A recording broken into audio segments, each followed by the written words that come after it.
Et chers amis, chers frères et sœurs, bienvenue encore sur ce programme, cette plateforme qui nous unit à nous voir davantage comment on va interpréter la Bible, la Sainte Écriture.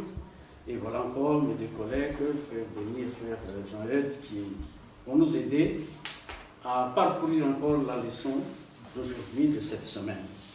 Et continuons maintenant parce que nous avons déjà parlé comment on a eu la Bible, comment Dieu a fait pour que nous puissions avoir la Bible en main. Et nous pouvons le lire parce qu'on a toujours répété qu'il a été écrit. Dieu a demandé à beaucoup de gens d'écrire, écrire.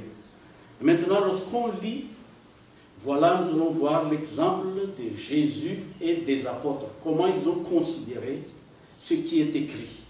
Et si, lorsque nous voyons dans la leçon numéro 3, donc, ça va nous aider à mieux comprendre parce que si nous prenons Jésus comme exemple, si nous prenons les apôtres qui ont en plus écrit aussi les épîtres, ça va nous aider aussi à mieux utiliser la Bible à notre époque.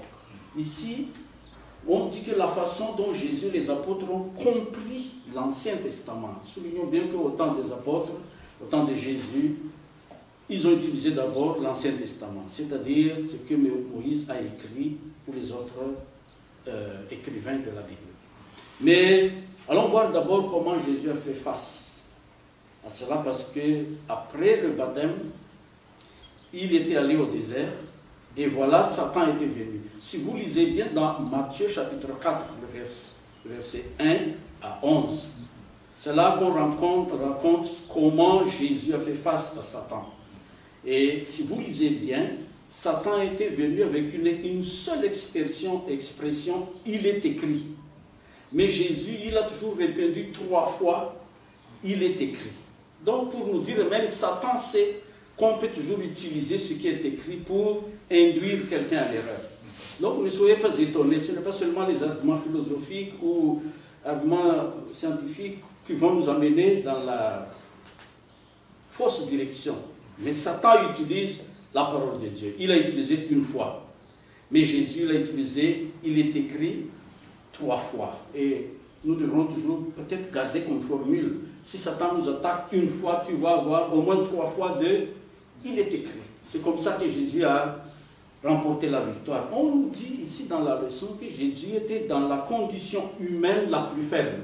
Parce qu'il a déjà fait 40 jours de jeûne. Faible. Et c'est facile, comme Satan a pensé, bon, c'est facile maintenant d'aborder quelqu'un. Mais ici, on nous dit que lorsqu'il a été tenté, tout d'abord par l'appétit, on dit ici que Jésus a renvoyé à la parole vivante. Parce qu'on peut se nourrir de la parole de Dieu. C'est ça ce que Jésus a dit. Donc, il a toujours utilisé l'expression « il est écrit ». De cette façon, il affirme donc l'autorité de l'Écriture. Mais lorsqu'il fut tenté par la gloire, maintenant, deuxième étape de la tentation, la gloire du monde et du royaume, il a toujours répondu, il est écrit.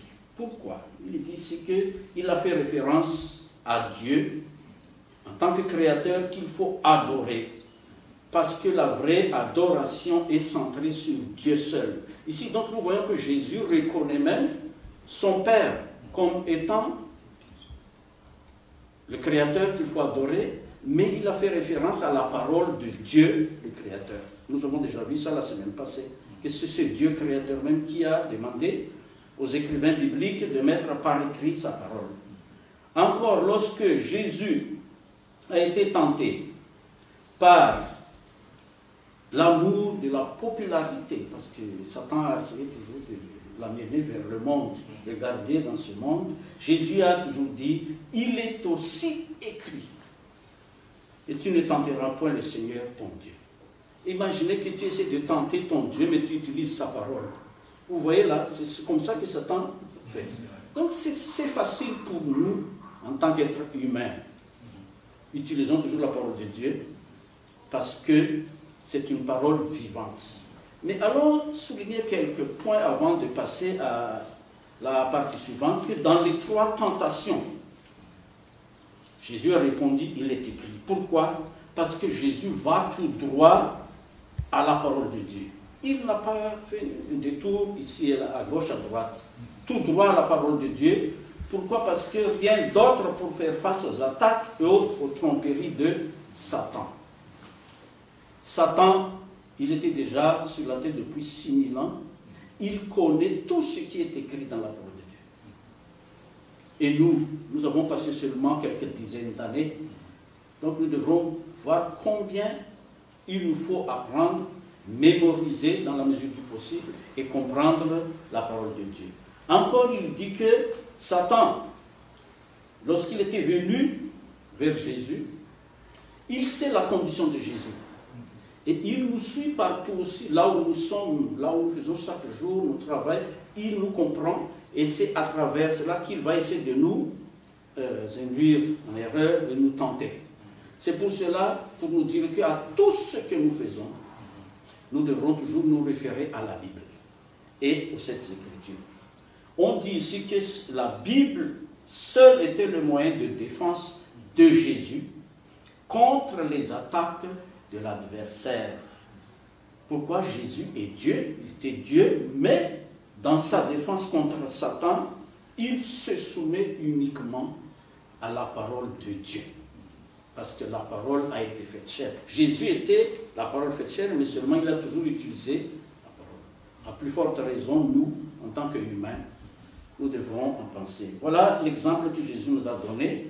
Donc ici, pour terminer cette première partie, il dit que ce n'est pas une opinion, ni un argument élaboré, ni même des paroles d'animosité personnelle, mais c'est plutôt des paroles simples, mais plus profondes de l'Écriture que nous devons toujours utiliser. Pour Christ, l'Écriture est la plus grande autorité et la plus grande puissance. Alors son ministère, il a commencé avec une fondation sûre et il continue à s'appuyer sur la fiabilité à la Bible. Donc depuis le début de son ministère, si vous lisez l'Évangile, au début même, parmi les premiers chapitres, lorsque Jésus a commencé, c'était toujours fondé sur l'Écriture. Et nous allons voir au cours de l'étude que notre frère Jean-Yves va nous dire que jusqu'au dernier chapitre même de l'Évangile, Jésus nous recommande toujours de l'Écriture. Donc, frère Jean-Yves, on va continuer l'histoire de Jésus maintenant. Comment il a considéré après ses tentations? Il a continué son ministère et il nous a montré encore comment considérer cette Écriture. Merci beaucoup, pasteur, pour ce fondement extraordinaire que vous avez mis pour comment Jésus lui-même a fait face à l'ennemi quand il est tenté. Il a tout cité les Écritures, l'Écriture qui faisait face à lui-même. Lui qui est Dieu lui-même, il n'a pas cité quelque chose d'autre, il a cité la parole elle-même. Et nous voyons aussi donc au cours de sa vie qu'il a utilisé les Écritures pour pouvoir enseigner les gens. Donc actuellement, il y a des courants de pensée qui disent que la loi a été abolie. Donc on n'est plus sous la loi, on est maintenant sous la grâce et tout. Maintenant, qu'est-ce que Jésus lui-même a été, quelle a été la position de Jésus par rapport à cette loi que nous avons actuellement abolie ou bien hors usage actuellement? Nous allons donc lire un passage très intéressant qui me paraît très intéressant. Donc c'est Matthieu 5, le verset 17 à 20. Matthieu 5, le verset 17 à 20. Là c'est Jésus lui-même qui parlait aux pharisiens et aux théologiens qui étaient venus le questionner effectivement sur la loi. Il dit, ne croyez pas que je sois venu pour abolir la loi ou les prophètes. Je suis venu non pour l'abolir, mais pour accomplir. Car je vous le dis en vérité, tant que le ciel et la terre ne passeront point, il ne disparaîtra pas de la loi un seul iota ou un seul trait de lettre, jusqu'à ce que tout soit arrivé. Celui donc qui supprimera l'un de ses plus petits commandements et qui enseignera aux hommes à faire de même, sera appelé le plus petit dans le royaume des cieux. Mais celui qui les observera et qui enseignera à les observer, celui-là sera appelé grand dans le royaume des cieux. Car je vous le dis, si votre justice ne surpasse celle des scribes et des pharisiens, n'entrez point dans le royaume des cieux. Donc vous voyez donc que Jésus a donné des versets clairs. Lui qui est Dieu, lui dont les prophètes, comme vous l'avez dit, ont parlé, depuis Moïse jusqu'au dernier prophète de la Bible, ils ont toujours confirmer Jésus-Christ comme étant Dieu, comme étant le sauveur du monde, qui devait venir accomplir le sacrifice ultime. Mais maintenant, quand il est venu lui-même, il a dit qu'il n'est pas venu pour abolir cette loi, mais plutôt pour accomplir le sens de finir ce qui a été prédit par les prophètes. Et là, Jésus, donc, par le sacrifice qu'il a fait sur la croix, il a effectivement accompli la loi, mais non aboli cette loi. Il a confirmé plutôt la loi de Dieu, mais il n'a jamais aboli cette loi. Donc nous voyons que Jésus ici, lui-même, qui est cette loi-là, il a plutôt confirmé la loi. Donc la loi de Dieu, elle est toujours actuelle, elle est toujours valable pour nous aujourd'hui. Il est vrai qu'elle ne peut pas être dans toute la loi, parce que dans la loi, donc on a vu donc, beaucoup de lois que Dieu a données aux enfants d'Israël. Donc toutes ne sont pas applicables à nous aujourd'hui, mais la loi morale, qu'on appelle actuellement les 10 commandements, est d'actualité et applicable à tout humain et à toute créature. Donc voilà donc Jésus aussi par rapport à l'écriture. Nous allons lire donc dans Luc 24, 44 pour voir comment Jésus a eu à traiter aussi, comme vous l'avez dit, donc, les écrits qui ont été avant lui. Donc comme l'avait dit pasteur, donc avant Jésus, il y avait seulement que l'Ancien Testament. C'est ce qu'ont écrit Moïse, les prophètes, les patriarches qui ont été avant lui. Mais dans Luc 24, le verset 44, il dit, puis il leur dit, c'est là ce que je vous disais lorsque j'étais encore avec vous, qu'il fallait que s'accomplisse tout ce qui est écrit de moi dans la loi de Moïse, dans les prophètes et dans les psaumes. Donc Jésus a utilisé lui-même toute la loi pour pouvoir enseigner ses disciples. Et nous verrons ici que dans Luc 24, il y a une scène qui s'est produite. Après que Jésus a été crucifié, qu'il est ressuscité des morts, maintenant le 3e jour, il était en compagnie avec 2 hommes sur le chemin d'Emmaüs. Et ces hommes-là, effectivement, étaient en train de discuter sur ce qui s'est passé, effectivement. Et on a vu donc que le passage là peut être divisé en 6 parties. La première partie donc, peut être donc, la déception ou la désillusion. C'est de Luc 24, de 13 à 14, où les disciples ont été déçus, effectivement, de ce qu'eux attendaient comme leur Messie. Donc si nous voyons bien, les Juifs attendaient un Messie qui allait conquérir, que ce soit par l'armée ou bien par coup, qui allait les libérer aussi de l'esclavage romain dans lequel ils étaient. Mais là, ils ont été déçus parce que le Messie qu'ils croyaient être libérateur a été crucifié sur la croix. Et donc la deuxième partie, c'est l'aveuglement. Ils ont pu être avec Jésus, marcher avec lui, mais ils n'ont pas reconnu ce jour-là, que c'était Jésus-là qui était avec eux. Ils étaient aveuglés par peut-être la situation qu'ils traversaient, la décision qu'ils ont vécue. Et la troisième partie, c'est l'arrestation. Là, c'est Jésus qui leur enseignait lui-même la parole et les Écritures. Et la quatrième partie, c'est le rationnel. Là, le rationnel et la cinquième partie, c'est le discernement où ils ont carrément ouvert les yeux pour voir que c'est effectivement c'est Jésus-là et qui nous parlait. Mais comment on a pu être borné à ce point pour ne pas le voir? Et la sixième partie, c'est la réjouissance, où ils se sont réjouis d'avoir connu ce Jésus-là, d'avoir pu marcher avec lui. On voit ici donc que dans le verset 27, toujours de Luc 24, il dit « Et commençant par Moïse et par tous les prophètes, il leur expliqua dans toutes les Écritures ce qui le concernait. » Là, c'était un privilège qu'ont eu ces disciples-là d'avoir été enseignés par Jésus lui-même, d'avoir une étude biblique par Jésus lui-même depuis la Genèse jusqu'à Malachie, si on se réfère au canon actuel de la Bible. Donc Jésus a donné des études bibliques à ses disciples sur toute l'Écriture. On voit donc toute l'Écriture a été inspirée, comme on l'a lu à la fin de la semaine passée, mais Jésus lui-même a pu utiliser aussi toute l'Écriture. Il n'a laissé aucune Écriture derrière. Et ça, donc, il a dit que celui qui retranche ou bien celui qui en ajoute sera appelé le plus petit dans le royaume des cieux. Donc, nous aujourd'hui, chrétiens d'aujourd'hui, Dieu nous appelle à utiliser toute l'Écriture, toute la parole pour pouvoir nous en imprégner et marcher avec lui pour notre salut et aussi pour le salut des autres. C'est bien, merci beaucoup. Donc on comprend maintenant que Jésus a montré aux disciples que pour éclairer, pour les aider à comprendre le plan du salut, parce qu'on parle justement de la mort, de la résurrection de Jésus, il faut bien comprendre la Bible. Et j'aimerais souligner, parce que lorsque Jésus a dit aux disciples, maintenant vous comprenez maintenant ce que je vous ai enseigné, allez prêcher. Et il est dit dans Matthieu 28, verset 18, enseignez-leur à observer tout ce que je vous ai prescrit. Et nous savons que dans Luc 24, il a passé 40 jours avec les disciples. Leur enseigner le prophète et Moïse. Donc, toutes les Écritures. Voilà, donc c'est bien à souligner. Donc, en tant que chrétien, enfant de Dieu, il ne faut pas dire qu'une partie de la Bible n'est plus en activité. Il faut toujours comprendre tout ce qui a été écrit. Mais maintenant, frère Denis, on parle toujours de Jésus parce qu'il est notre exemple.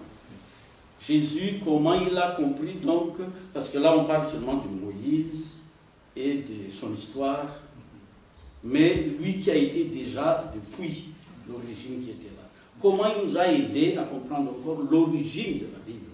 Comment nous devons comprendre que la Bible est vraiment précise, parce que c'est lui-même qui a vu toute l'histoire. Donc aide-nous un peu à comprendre, surtout dans la suite de la leçon que nous sommes en train de voir. Oui, nous comprenons que du temps de Jésus, il y a eu beaucoup de confusion. Par exemple, avec les pharisiens, les scribes et d'autres branches au sein d'Israël. Mais lui, quand il est venu, il les a ramenés encore à l'origine. À chaque fois qu'il parle avec ce groupe de, bon, on peut dire aujourd'hui de théologiens, donc il les ramène à l'écriture. Et par exemple, dans Matthieu chapitre 19, le verset 4 à 5, il nous a dit que rappelez-vous ce qui a été dit au commencement. Par exemple, il y avait un problème d'interprétation sur le mariage. Donc Jésus leur dit que rappelez-vous ce que le Créateur a donné des ordres au commencement. Donc je crois qu'il y a un proverbe en Wolof, je vais le citer en Wolof, après je vais essayer de traduire ça en Wolof, en français. Le proverbe Wolof dit que ce qui veut dire, si tu ne sais pas là où aller, il faut retourner à l'origine, il faut revenir sur tes pas, là tu sauras comment faire. Donc c'est ce que Jésus a fait. Et je crois que c'est un exemple pour nous aujourd'hui. Quand nous ne savons pas comment interpréter, je crois qu'il faut utiliser tous les éléments que la Bible nous donne pour avoir un aperçu de ce que la Bible veut nous parler. Aussi, Jésus a cité non seulement Moïse, mais il a cité aussi d'autres prophètes qui ont existé avant lui. Donc Jésus, comme on appelle ça, donne beaucoup d'éléments. Par exemple, il parle dans Matthieu chapitre 12, versets 3 et 4, il leur parle que n'avez-vous pas lu ce qui a été écrit au commencement. Donc malgré ces confusions qui existaient, Jésus les a ramenés à l'origine, c'est-à-dire à la parole de Dieu inspirée. Ok. Donc l'origine, c'est depuis la création. Depuis la création. C'est vrai, parce que maintenant on discute trop sur la création, combien de jours, vraiment, il y a certains qui osent même dire que ça a pris même des milliers d'années. Mais Jésus a bien précisé. Il a même répété plusieurs fois, septième jour, septième jour. Et maintenant, Jésus est parti. Comme on a vu tout à l'heure, Jésus a dit, ah bon, vous allez enseigner tout ce que je vous enseigne. Donc les disciples maintenant, ou les apôtres, qu'est-ce qu'ils ont fait pour continuer l'œuvre que Jésus a commencée? Oui, les apôtres ne sont pas allés à l'opposé de l'enseignement de Jésus. Eux aussi, ils citent les prophètes. Par exemple, il y a le texte de Romains chapitre 9, verset 17 que nous allons lire. Romains chapitre 9, le verset 17. Il est écrit, car l'Écriture dit à Pharaon, je t'ai suscité à dessein pour montrer à toi ma puissance, et afin que mon nom soit glorifié par toute la terre. Là, nous comprenons que l'apôtre Paul cite comment? L'Ancien Testament. Donc, ça veut dire qu'il est retourné à la base pour éveiller, pour amener les gens à comprendre les Saintes Écritures. Je crois que si les apôtres ne sont pas allés à l'opposé de ce que Jésus les a laissés, parce qu'il les a instruits. Rappelons-nous qu'ils étaient avec eux durant 3 ans et demi. Et dans le texte de Actes chapitre 4, le verset 13, il dit que ces gens-là, comment ces gens-là ont été instruits, parce qu'ils n'ont jamais été à l'école, mais on les a reconnus pour être avec Jésus. Parce que durant ce temps-là, Jésus les a enseignés, Jésus les a amenés à l'origine de la Bible, et ils ont pris cela comme fondement pour enseigner à leurs compatriotes. Oui, je pense que c'est important, c'est ce qu'il disait. Les apôtres eux-mêmes ne sont jamais allés à l'encontre de la parole de ce qui a été écrit avant. Ils ont toujours été dans le même sens que Jésus a été. Jésus leur a donné un fondement. Et eux, après qu'ils ont été appelés chrétiens, ils ont toujours continué à suivre Jésus-Christ, son enseignement et sa méthode par rapport à l'écriture. Donc je pense que nous, aujourd'hui, nous sommes appelés chrétiens. Dans ce monde chrétien, il y a beaucoup de dénominations, mais toute personne qui veut suivre vraiment Jésus-Christ doit suivre l'écriture comme Jésus-Christ l'a suivi et aussi comme les disciples l'ont suivi. Les disciples eux-mêmes n'ont pas eu l'autorité ou le pouvoir d'abolir la loi, puisque leur maître Jésus n'a pas aboli. Leur maître a confirmé. Donc eux aussi, ils n'ont jamais voulu abolir la loi, ils ont toujours confirmé la loi. Et donc nous aussi, chrétiens d'aujourd'hui, nous devons aussi toujours aller dans le sens de l'écriture, de la parole de Dieu, dans sa globalité, et non une partie, croyant que c'est celle qui est inspirée ou bien celle qui est pour nous aujourd'hui. Toute l'écriture vient de Dieu et est applicable à nous. Ok, donc je pense que c'est très intéressant ce que vous venez de dire, l'ancien Miguel, par rapport à l'attitude des apôtres concernant la Bible. Nous voyons qu'eux-mêmes, ils sont toujours allés dans le même sens que Jésus est allé, c'est-à-dire confirmant et citant et disant ce qui a été dit avant eux. Et là, donc, on voit que actuellement, dans les théories courtes, que donc, la Bible a été abolie par les apôtres après, Jésus n'a pas fait, mais on voit que les apôtres eux-mêmes, ils ont toujours fait ce que leur maître a fait, citant la Bible, confirmant la Bible. Et on voit que donc, actuellement, nous aujourd'hui, nous devons utiliser la Bible dans son entier et pas une seule partie. Dire que cette partie ne concerne pas actuellement parce que c'est l'Ancien Testament et tout ça le Nouveau Testament, mais toute l'écriture. Et nous voyons aussi que les apôtres eux-mêmes, quand ils citaient la Bible, on est dû à compiler une liste de 2600 références. C'est beaucoup. 2600 références précises. 400 dans Ésaïe, 370 dans les Psaumes, 220 dans Exode et ainsi de suite. Si on ajoutait effectivement toutes les références, les allusions faites à l'Ancien Testament, la liste serait augmentée considérablement. On voit donc que les apôtres eux-mêmes, ils ont confirmé la Bible, confirmé ce qui a été dit avant eux, comme Jésus-Christ a eu à le faire. Donc nous aujourd'hui, nous voulons être chrétiens, comme les apôtres l'ont été, marcher avec Christ, comme on le dit, donc nous devons aussi observer toute la loi dans toute son entièreté et non une partie pour laisser une autre. Ok, très bien. Donc ici pour conclure, une question que je vais lire pour tout le monde dans notre brochure. Si Jésus, les écrivains de l'Évangile, Paul, Pierre et autres apôtres, ils traitaient les Écritures de l'Ancien Testament comme la parole de Dieu. Parce qu'ils ont toujours dit, il était écrit. Donc qu'est-ce que cela devrait nous dire sur la raison pour lesquelles beaucoup de vues modernes de l'écriture aujourd'hui sont fausses? Et pourquoi nous ne devrons pas tomber dans ces arguments, peu importe celui qui les enseigne? Pour nous, l'écriture seule, il est écrit. C'est pour cela nos enseignements fondamentaux, notre doctrine est fondée seulement sur la Bible. Donc on vous encourage toujours à étudier pour que nous aussi, nous allons utiliser il est écrit, et que nous allons toujours partager tout ce qui a été écrit, comme Jésus a dit. Donc, merci pour votre attention et bonne étude pour la parole de Dieu. Et prochainement, on va se voir encore pour continuer comment on interprète ce qui a été écrit, la Bible. Merci beaucoup.